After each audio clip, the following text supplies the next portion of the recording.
Hello, this is Masha Creatives and welcome back to our free WordPress masterclass or a crash course. So we are back again.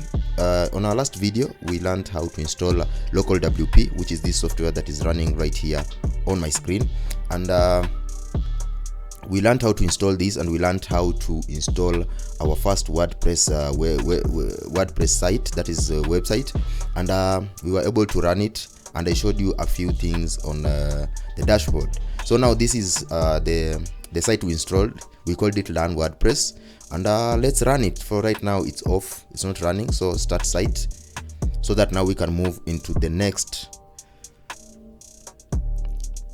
which is our part 2 here.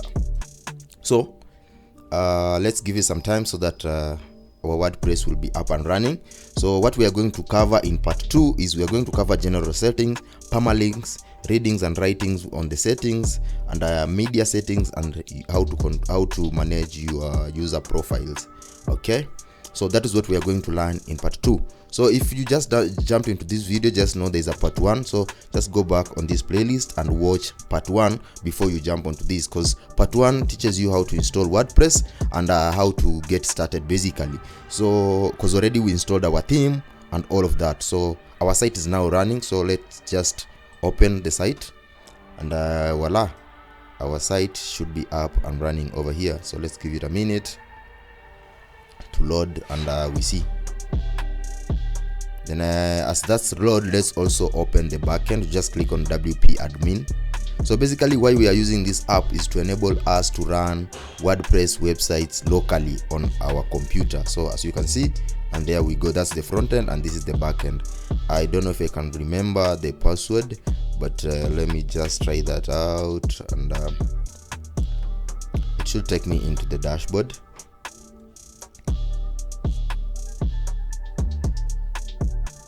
And voila, so this is our WordPress dashboard. So I'm going to save this so that I don't forget when we are doing our next classes. So today we are going to learn a very few things, that is the general settings. And the general settings, if you are logged in into your WordPress dashboard, just on your left we have this right hand side and the left hand side. So we have our tools on the left hand side. On the left hand side, just find where it says settings, and settings is where it says general. So if you click on that, now here you'll be able to give your website your name, the tagline, and all of that. So the first thing is giving your website a name over here. So we don't have a tagline, so let me just put in a simple tagline. Let's say Learn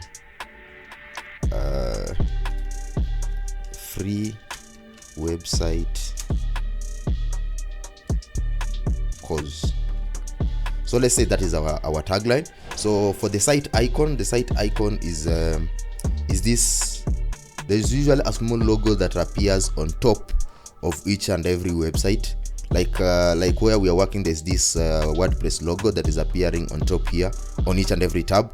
So this is where you upload that site icon.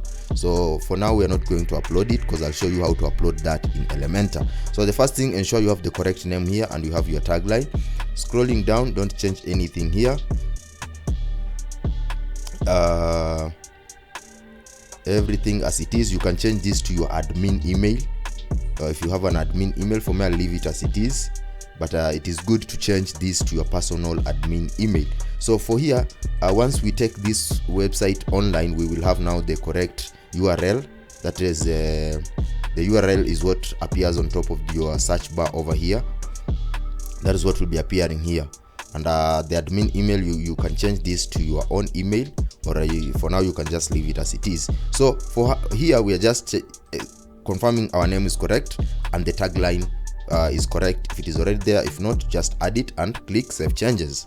So that's all for general settings. So the next thing, we are going to permalinks. So this is the next thing here, permalinks. Still under settings, just go to permalinks, click on permalinks.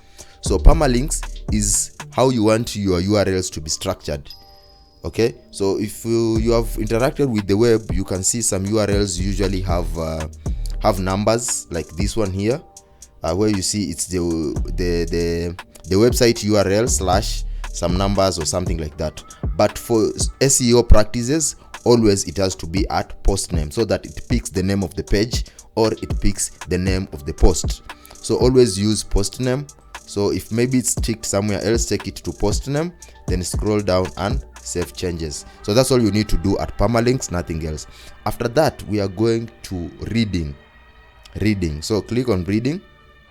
So here is where you tell your website which is the home page. You understand?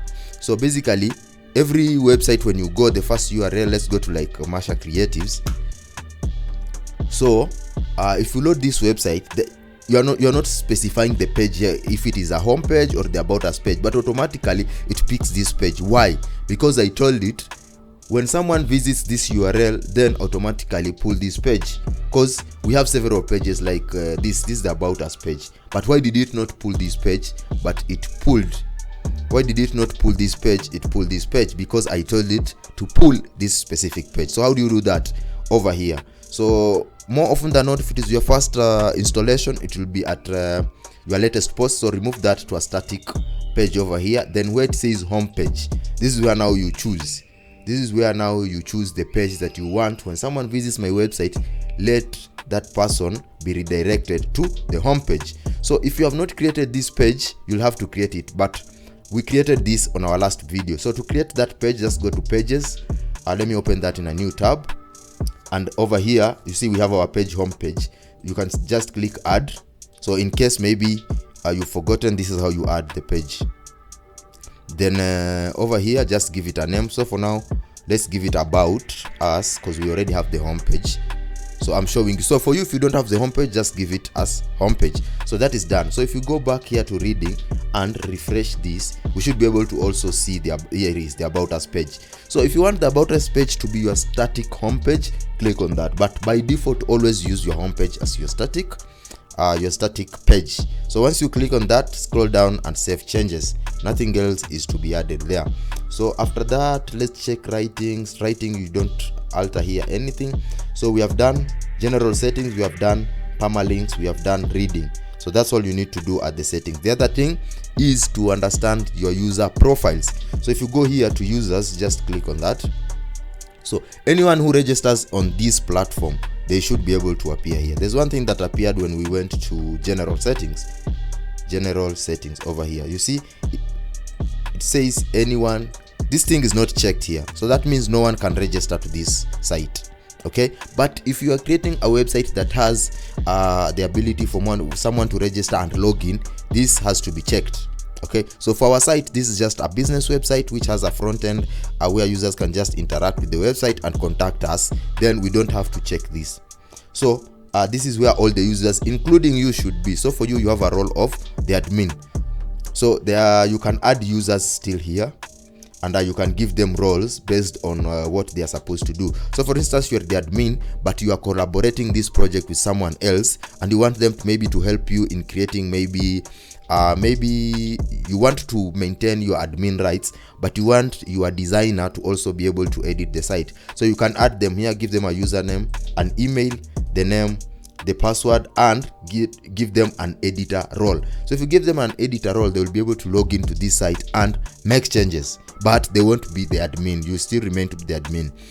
If you give them the administrator role, that means they have higher possibilities to a point of which they can even delete this site. So it's not advisable. Always maintain your administrator privileges, and if you're trying to add a user, give them editor roles. And if your website is a website that will allow people to register, let anyone who registers have a role like the subscriber, or subscriber is a good role for a normal user who just logs in from the front end, interact with the site, and log out.